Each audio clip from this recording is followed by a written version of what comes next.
Good morning students. Electrification and building and કોમ્પ્લેક્સીસના આ લેક્ચરની અંદર હવે આપણે જોઈશું ડિફરન્ટ ઇલેક્ટ્રિકલ ડાયાગ્રામ્સ. તો ડાયાગ્રામ્સ ઇલેક્ટ્રિકલ ફિલ્ડમાં મુખ્યત્વે બે પ્રકારના હોય છે. એક હોય છે સ્કેમેટિક ડાયાગ્રામ ઓર સર્કિટ ડાયાગ્રામ, જ્યારે સેકન્ડ હોય છે વાયરિંગ ડાયાગ્રામ. સ્કેમેટિક ડાયાગ્રામ એ ખૂબ જ એક્સપ્લેનેટરી ડાયાગ્રામ કહેવાય છે, જે અન્ડરસ્ટેન્ડિંગ માટે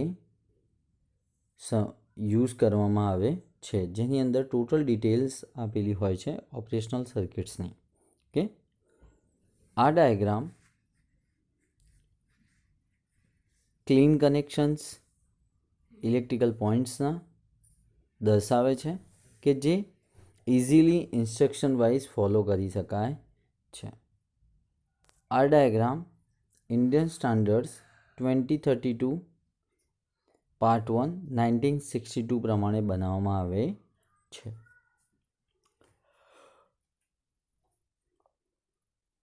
ત્યારબાદ આ ડાયાગ્રામ માટે થોડા ઘણા પોઈન્ટ્સ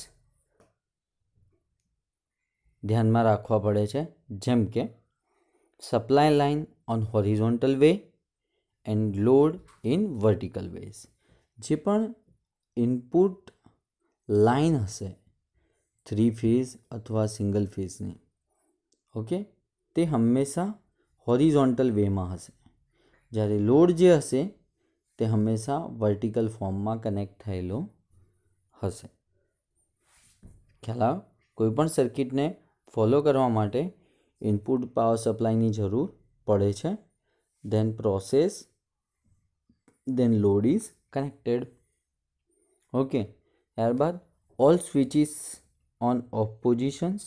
દરેક સ્વિચને ઓફ પોઝિશનમાં જ ડાયાગ્રામમાં દર્શાવવામાં આવતો હોય છે.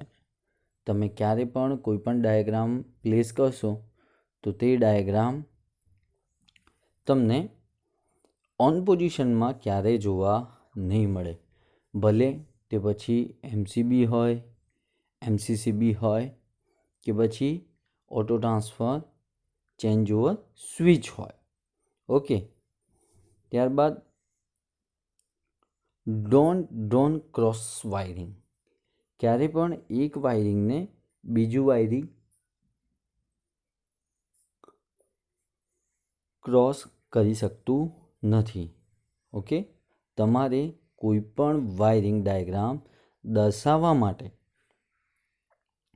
તેને ક્લિયરલી શો કરવું પડે છે. ક્યારે પણ એક વાયરિંગ બીજા વાયરિંગને ક્રોસ કરી શકતું નથી. ઓકે, તો આ સર્કિટ ડાયાગ્રામના બ્રીફ પોઈન્ટ્સ છે. ત્યારબાદ જોઈએ વાયરિંગ ડાયાગ્રામ વિશે. આ ડાયાગ્રામની અંદર ઇલેક્ટ્રિકલ ઇન્સ્ટોલેશનના કનેક્શન્સ ઇન્ડિયન સ્ટાન્ડર્ડ 2042 પાર્ટ 1 1962 પ્રમાણે દર્શાવેલ હોય છે, અને બે રીતે આને ડ્રો કરવામાં આવતા હોય છે, જેમ કે મલ્ટીલાઇન ડાયાગ્રામ્સ અને second one is single line diagram. Multiline diagram, જેમ નામ પરથી ક્લિયર છે કે એક કરતાં વધુ લાઇન્સનો ઉપયોગ કર્યો હોય અને તેની અંદર વપરાતા ઇલેક્ટ્રિકલ અપાર્ટસ ને જુદી જુદી રીતે રજૂ કર્યા હોય. જ્યારે સિંગલ લાઇન ડાયાગ્રામને શોર્ટ ફોર્મમાં એસએલડી તરીકે પણ ઓળખવામાં આવે છે. એસએલડી, ઓકે, જેને એસએલડી તરીકે પણ ઓળખવામાં આવે છે. ઓકે, આપણે અત્યારે એક એક્ઝામ્પલ જોઈશું, જેથી તમને સર્કિટ ડાયાગ્રામ અને સિંગલ લાઇન ડાયાગ્રામ વિશે ક્લિયરલી માહિતી મળશે કે આ બે વચ્ચે મોટામાં મોટો તફાવત કયો હોય છે? એક્ઝામ્પલ્સ ઓફ વાયરિંગ્સ ડાયાગ્રામ, જે આપણે હાલ જ અત્યારે જોયું કે પહેલી જે આકૃતિ છે એની અંદર ત્રણેય સ્વિચ ઓફ પોઝિશનની અંદર દર્શાવેલ છે અને તેની સાથે કનેક્ટેડ લોડ, 2 લેમ્પ અને એક ફેનની સર્કિટ મૂકેલી છે. ત્યાં સિંગલ ફેઝ પાવર સપ્લાય છે અને ન્યુટ્રલ દર્શાવેલ છે. ઓકે, ત્યારબાદ આગળ જો ત્રણ અલગ અલગ સ્વિચીસ છે. ઓકે, અને તે ફરીથી 2 લેમ્પ અને એક ફેન સાથે જોડાયેલી છે. But this is also connected in similar way likewise first one. Okay,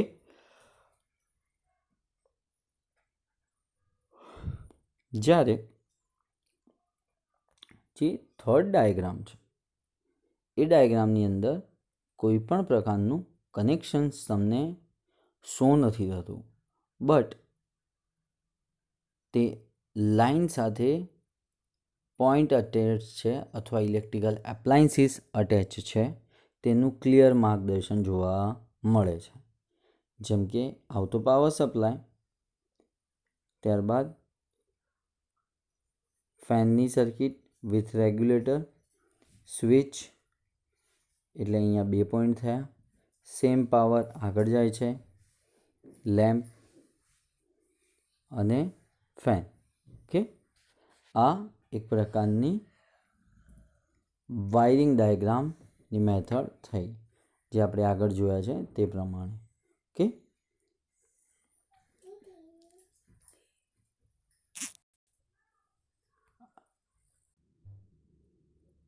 ત્યારબાદ ટેસ્ટિંગ ઓફ ઇન્સ્ટોલેશન્સ. જે પણ વાયરિંગ સિંગલ લાઇન ડાયાગ્રામ અથવા સર્કિટ ડાયાગ્રામની મદદથી પરફોર્મ કરવામાં આવે છે તો તેનું ટેસ્ટિંગ કઈ રીતે પરફોર્મ કરવામાં આવતું હોય છે. તો જનરલ સ્વિચબોર્ડ્સ, ટ્રાન્સફોર્મર્સ, કેબલ્સ, આ અલગ અલગ ઇન્સ્ટોલેશન્સ કરેલા એપાર્ટસનું ટેસ્ટિંગ છે. Motors, other equipments like submersible pumps, wiring installations, earthing સુધી પણ ચેક કરવામાં આવતું હોય છે. વાયરિંગ ઇન્સ્ટોલેશન ચેક કરવા માટે આપણી પાસે એક કોમન મેથડ છે જે આપણે મેગરની મદદથી ટેસ્ટ કરી શકતા હોઈએ છીએ. તે પોલારિટી ટેસ્ટ અને અર્થ કન્ટિન્યુટી ટેસ્ટ તરીકે પણ ઓળખાય છે. જીટીયુની અંદર પોલારિટી ટેસ્ટ જો 2 માર્ક્સમાં પૂછાય તો તેની વ્યાખ્યા દોરવી, જ્યારે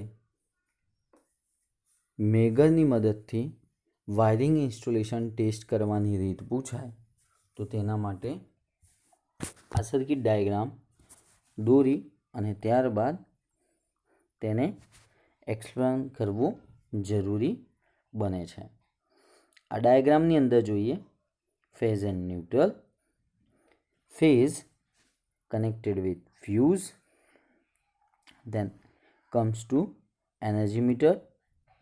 same phase and neutral energy મીટરને આપ્યા પછી લોડ માટે 2 વાયર L અને N 2 વે સ્વિચ મારફતે ડિસ્ટ્રીબ્યુશન બોર્ડ થ્રુ ડિસ્ટ્રીબ્યુશન બોર્ડ્સની મદદથી અલગ અલગ લોડને અહીંયા આ 2 સબ સર્કિટ બહાર પડી છે, 1 અને 2, કે જેની સાથે ફ્યુઝ લિંક કનેક્ટ કરવામાં આવી છે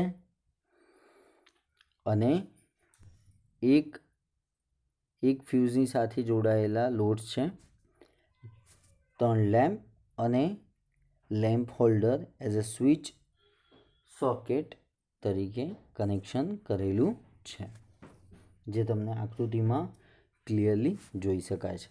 જ્યારે પણ વાયરિંગ ઇન્સ્ટોલેશન ટેસ્ટ કરવાનું કહેશે ત્યારે આ આકૃતિ દોરવી ફરજિયાત છે, તથા આ વાયરિંગ ઇન્સ્ટોલેશન ચેક કરવા માટે મેગર અથવા તો અર્થ રેજિસ્ટરનો ઉપયોગ કરવામાં આવે છે. મેગરના ઉપયોગ વગર આપણે આ ઇન્સ્ટોલેશન ચેક કરી શકાશે નહીં. જોઈએ ટેસ્ટિંગ કઈ રીતે પરફોર્મ કરવામાં આવે છે. જ્યારે પણ વાયરિંગ ઇન્સ્ટોલેશન ચેક કરવાનું આવે ત્યારે દરેક લોડને સ્વિચ વડે ઓફ કરવામાં આવે છે અને પાવર સપ્લાય ક્લોઝ કરવામાં આવે છે. એટલું ખાસ ધ્યાન રાખવું કે આવતો પાવર ક્યારે પણ ઓન રાખવામાં આવતો નથી જ્યારે પણ વાયરિંગનું ટેસ્ટિંગ પરફોર્મ કરવામાં આવે છે ત્યારે. ઓકે, હવે તમારા મનમાં એક ડાઉટ થશે કે ઇનપુટ પાવર બંધ રાખીશું તો આ વાયરિંગ સાચું છે કે ખોટું એ કઈ રીતે ખ્યાલ આવશે? તો એના માટે મેગર એ પોતે ડીસી જનરેટર હોય છે. જ્યારે મેગરના બે ટર્મિનલ એટલે કે એક લાઇન અને એક અર્થ સાથે જે પણ વાયરિંગ હશે તેનો અર્થનો છેડો મેગર જોડે કનેક્ટ કરવામાં આવશે અથવા એક અર્થ પોઈન્ટ સાથે કનેક્ટ કરવામાં આવશે. કારણ કે કોઈપણ પ્રિમાઇસીસમાં જો વાયરિંગ થયું હશે તો અર્થિંગનો સ્લોટ પણ અલગ અલગ સબ સર્કિટમાં મૂક્યો હશે. ખ્યાલ આવ્યો? હવે ઇનપુટ પાવર બંધ છે તો લોજિકલી મેગરને જ્યારે રોટેટ કરવામાં આવશે તો મેગરનો એક છેડો એલ સાથે અને બીજો છેડો અર્થ સાથે કનેક્ટેડ છે. મેગરને જ્યારે રોટેટ કરવામાં આવશે તો મેગર તે સર્કિટને એટલે કે લાઇન અને અર્થની અંદર પાવર ઇન્ડ્યુસ કરશે અથવા તેની વચ્ચેનો ઓમ મેગા ઓમ તમને દર્શાવશે. જો કનેક્ટેડ ઇન્સ્ટોલેશન્સ યોગ્ય રીતે છે અને કોઈ પણ વાયરિંગ એકબીજા સાથે શોર્ટ નથી તો મેગરની અંદર દર્શાવવામાં આવતું રીડિંગ ઇન્ફાઇનાઇટ તરફ દર્શાવશે. એટલે કે મેગરનું ડિસ્પ્લે ઇન્ફાઇનાઇટ પોઝિશનની આગળ પોતાનું રીડિંગ ડિસ્પ્લે કરશે. કદાચ કોઈ સર્કિટની અંદર બે વાયર શોર્ટ કરેલા હોય, કદાચ કોઈ સર્કિટની અંદર ભૂલથી સેમ સ્વિચિંગ જોડે હોય અથવા કનેક્શન જોડે અપાઈ ગયા હોય તો શું થશે? તેની અંદર લાઇન અને અર્થની કન્ટિન્યુટી આવશે અને મેગરનું જે ડિસ્પ્લે છે અથવા મેગરને જે મેગા ઓમ દર્શાવવાના છે તે મેગા ઓમ ઓછા થશે અને તેનું રીડિંગ સ્કેલ ઉપર 0 તરફ આવશે. આ રીતે વાયરિંગનું ટેસ્ટિંગ પરફોર્મ કરવામાં આવતું હોય છે. ખૂબ જ આઈએમપી પ્રશ્ન છે જે જીટીયુની અંદર પૂછાય છે, એટલે આ પ્રશ્ન ખાસ ક્લિયર કરવું. ઓકે, નેક્સ્ટ જોઈએ પોલારિટી ટેસ્ટ. પોલારિટી ટેસ્ટની અંદર સિંગલ પોલ એસપી અને ડબલ પોલ ડીપી ને અલગ અલગ જગ્યાએ ટેસ્ટ કરવી હોય, અહીંયા લેમ્પ દર્શાવેલા છે તો આપણે ટેસ્ટ લેમ્પનો ઉપયોગ બતાવ્યો છે. પોલારિટી ટેસ્ટ કરવી હોય કે તમે કનેક્શન કર્યું છે તે ફેઝમાં છે અને જે તમે ન્યુટ્રલ પોઈન્ટ કનેક્ટ કર્યો છે તે પોઈન્ટ ન્યુટ્રલ સાથે જ કનેક્ટેડ છે, તે તમારે નંબર ઓફ સિંગલ પોલ સ્વિચીસની અંદર ચેક કરવું હોય તો તે તમે પોલારિટી ટેસ્ટની મદદથી ઇઝીલી કરી શકો છો. ખ્યાલ આવે? કેવી રીતે? સ્વિચને ઓપન રાખવી, ટેસ્ટ લેમ્પનો પોઝિટિવ છોડો સ્વિચ સાથે કનેક્ટ કરો અને એક છેડો અર્થ સાથે કનેક્ટ કરો. હવે જે પણ સર્કિટને તમારે ટેસ્ટ કરવી હોય તો અર્થનો એક છેડો છે અને એક છેડો ઇનકમિંગ ફેઝનો છે. જ્યારે પણ તમે પ્લેસ કરશો તો ફેઝ એન્ડ ન્યુટ્રલના કનેક્શનને કારણે અથવા ફેઝ એન્ડ અર્થના કનેક્શનને કારણે શું થશે?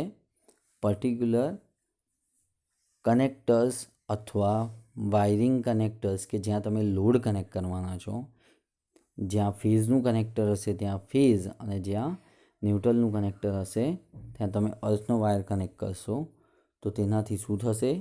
લેમ્પ ગ્લો થશે. કોઈ પણ કનેક્ટરની અંદર લેમ્પ બ્રાઇટ ન થાય તો તે સમજી જવું કે પર્ટિક્યુલર પોલારિટીની અંદર કઈ પ્રકારનું ઇસ્યુ છે. ખ્યાલ આવ્યો? કોઈ પ્રકારનો ઇસ્યુ છે. આ રીતે પોલારિટી ટેસ્ટ વાયરિંગ ઇન્સ્ટોલેશનની અંદર પરફોર્મ કરવામાં આવે છે, જે સૌથી વધારે સિંગલ પોલ એમસીબીઝ માટે વાયરિંગ ઇન્સ્ટોલેશનની અંદર પરફોર્મ કરવામાં આવતો ટેસ્ટ છે. કે ખ્યાલ આવ્યો? આશા રાખું છું કે આ બંને ટેસ્ટ તમને યાદ રહ્યા હશે. આજે આપણે અલગ અલગ પ્રકારના ડાયાગ્રામ્સ જોયા કે જે ઇલેક્ટ્રિકલની અંદર યુઝ થાય છે. જેમાંનું ફર્સ્ટ વન છે સર્કિટ ડાયાગ્રામ અથવા સ્કેમેટિક ડાયાગ્રામ, ત્યારબાદ સિંગલ લાઇન ડાયાગ્રામ. ઓકે, આ બંને ડાયાગ્રામ પછી જુદા જુદા વાયરિંગ ઇન્સ્ટોલેશન કરવા માટે કઈ કઈ વસ્તુઓની જરૂર પડે તો generals, switchboards, transformers, cables, motor and other equipments તથા વાયરિંગ ઇન્સ્ટોલેશન્સ એન્ડ અર્થિંગ્સ. કે આટલી વસ્તુઓને વાયરિંગ ઇન્સ્ટોલેશન તરીકે મૂક્યા પછી તેનું ટેસ્ટિંગ પણ ખાસ કરાવવું જરૂરી બને છે. જે ટેસ્ટિંગ આપણે બે રીતે કરી શકાય. એક મેગરની મદદથી, ત્યારબાદ પોલારિટી ટેસ્ટની મદદથી પણ કોમર્શિયલ પ્રિમાઇસીસ અથવા ડોમેસ્ટિક પ્રિમાઇસીસનું ટેસ્ટિંગ શક્ય બને છે. જેના માટે ટેસ્ટ લેમ્પનો ઉપયોગ થાય છે. જો ટેસ્ટ લેમ્પ ગ્લો ન થાય તો સમજવું સ્વિચ ક્લોઝ કર્યા પછી કે પોલારિટીની અંદર કંઈક પ્રકારની ભૂલ થઈ રહી છે. ખ્યાલ? આજના લેક્ચર માટે આટલું જ. Thank you.